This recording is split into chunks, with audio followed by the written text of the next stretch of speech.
సంబంధాలు తీసుకొని ప్రజల్ని కానీ గవర్నమెంట్ ఇబ్బంది పెట్టడం మాత్రం ఓర్చుకునే సమస్య లేదని చెప్పి నేను తెలియజేస్తున్నా. కాబట్టి దయచేసి నా రిక్వెస్ట్ ని మీరు తప్పుగా భావించద్దు. దయచేసి ఇదే అధికారులు, ఇదే పోలీస్ అందరూ కలిసి ప్రజల్ని ఇబ్బంది పెట్టారు. అధికార పార్టీ వాళ్ళు ఏం చెప్తే అది రూల్స్ కి విరుద్ధంగా మీరు చేశారు. దయచేసి మీ చేత్తోనే మీరు ఏం చేశారో మీరే దాన్ని సరిదిద్దామని చెప్పి మిమ్మల్ని అందరినీ కోరుతున్నా. మీరు చేసే తప్పులు మీకు తెలుసు కాబట్టి అర్జీ రూపంగా చూస్తే ఖచ్చితంగా మీరు చేసిన తప్పుల్ని మీరే సరిదిద్దాలా, వేరే వాళ్ళు సరిదిద్దరు. కాబట్టి దయచేసి ఆలోచించండి. చేసామో మీ పాత అడగటంలే, మీరు ఏం చేశారు ఎట్లా చేశారు నాకు అనవసరం. ఇక 5 సంవత్సరాలు మాత్రం అటువంటి కుదరదు. అట్లా మేము చేస్తాం సార్, మేము ఒకటే ఉంటాం సార్ అంటే దయచేసి దండం పెట్టి వెళ్ళిపోండి, మీరు లెటర్స్ వెళ్ళిపోండి. ఖచ్చితంగా ఈసారి మార్పు ఉండాలా. మంచి ఆర్డీఓ గారు మనకున్నారు, ఇబ్బంది లేదు.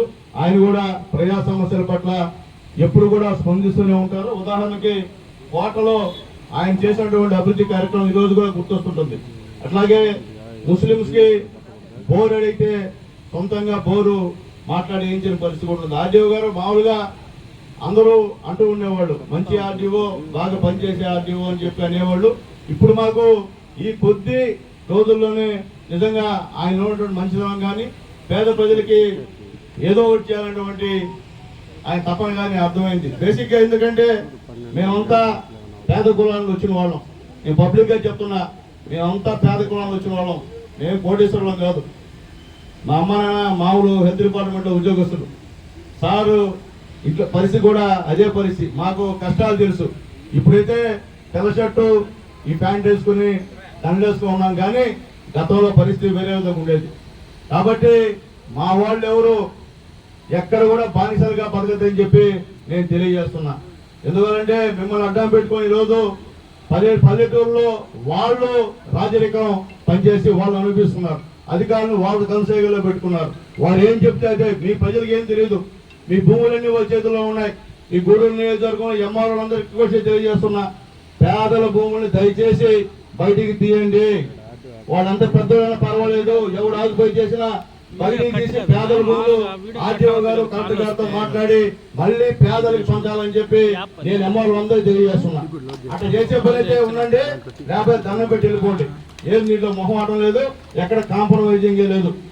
కాబట్టి దయచేసి పేదవాళ్ళకి సాయం చేయమని చెప్పి అధికారులందరినీ రిక్వెస్ట్ చేస్తున్నా.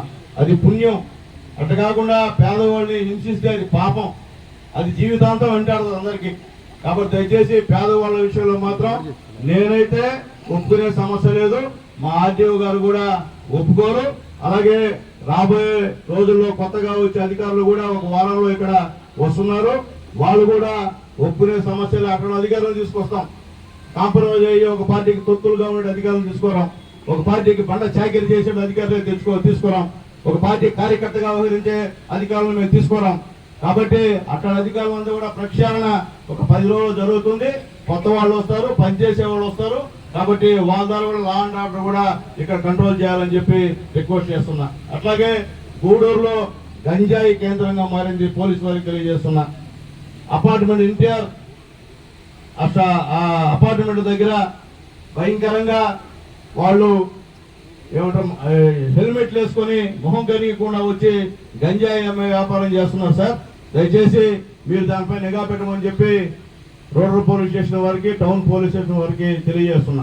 దయచేసి విచ్చలవిడిగా ఉంది గంజాయి, మత్తు పదార్థాలు, బంగాకు గందరగోళంగా ఉంది. మీరు అదే సెర్బోళ్ళు వచ్చారా? ఎవరన్నా సెర్బోళ్ళు వచ్చారా?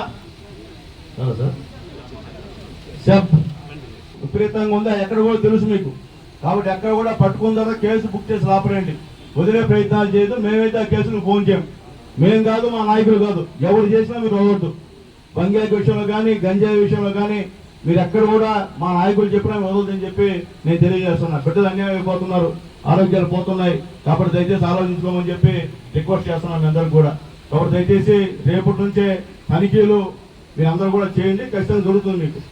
ఎక్కడెక్కడ మీకు సంబంధించిన సమాచారం మీ ఉంది అంతా కూడా మీరు వెతికి పట్టుకొని వాళ్ళని అరెస్ట్ చేయమని చెప్పి పోలీస్ అధికారులకి, సబ్ అధికారులకి రిక్వెస్ట్ చేస్తున్నా. కాబట్టి ఈరోజు ఈ ప్రజా విజ్ఞప్తుల దినంలో గతంలో ఎవరైతే అప్పుడున్నటువంటి వాళ్ళు ఇబ్బంది పడ్డారో వాళ్ళు కూడా రమ్మని చెప్పి నేను వాట్సాప్లో పెట్టా.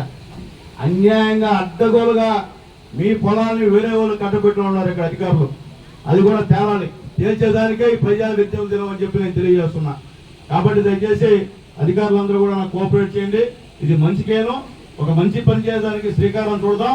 రాబోయే రోజులు ఫలితాలు ఏదో కొద్దిగా ఉంటే మీ అందరూ కూడా సాటిస్ఫై, ఒరే మేము ఈ పని చేసాం పేదోడికి, వాడు బ్రహ్మాండం ఉన్నాడని చెప్పి మీకు కూడా ఆత్మ తృప్తిగా ఉండే విధంగా మనందరం కూడా చేయాలని చెప్పి అధికారులందరినీ రిక్వెస్ట్ చేస్తున్నా.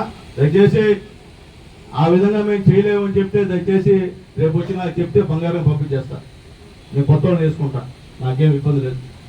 కాబట్టి మొహమాటం అయితే దీంట్లో ఉండవు.